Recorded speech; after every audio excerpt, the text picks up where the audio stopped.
अज्ञातवासातून परत आल्यानंतर ज्या वेळेस श्रीकृष्ण हे मध्यस्थी करायला जातात, श्रीकृष्णाची बहीण जी सुभद्रा आहे, ती सुभद्रा अर्जुनाला दिलेली आहे, अर्जुनाची पत्नी आहे सुभद्रा, आणि त्यांचा मुलगा जो आहे तो अभिमन्यू आहे. तर श्रीकृष्ण मध्यस्थी करायला जातात आणि कौरवांच्या दरबारामध्ये श्रीकृष्ण म्हणतात की तुमचा जेवढा अधिकार आहे तेवढाच पांडवांचा सुद्धा अधिकार आहे या राज्यावरती, परंतु आम्हाला जास्त काही नकोय, की एक छोटीशी 5 गावं जमीन दे, 5 गावांची जी जमीन आहे त्यांना दे पांडवांना, 5 पांडवांना, 5 पांडव तिथं राहतील, हस्तिनापूरमध्ये ढवळाढवळ करणार नाही, हस्तिनापूरचं राज्य आम्हाला नको.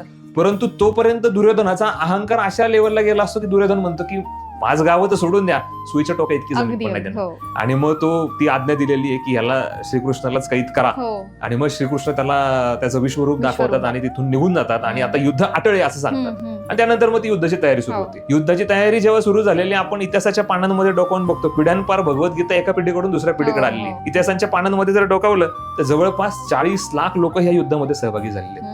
15 लाख लोक हे पांडवांकडे आणि 25 लाख लोक हे कौरवांकडून आहेत. श्रीकृष्ण तर देव आहेत, ते प्रण घेतात की मी युद्धात सहभाग घेणार नाही, परंतु श्रीकृष्णाची नारायणी सेना कोणाकडे जाणार याच्यावरती प्रश्नचिन्ह असतो. आणि मग कौरवांकडनं पांडवांकडनं दोघांकडनं चढावड लागलेली असते. आणि योगायोगाने पांडवांमध्ये अर्जुनाला पहिल्यांदा श्रीकृष्ण म्हणतात की तुला काय पैसे नाही, तुला एक नारायणी सेनेचा श्रीकृष्ण हवाय का संबंध नारायणी सेवा हवी आहे.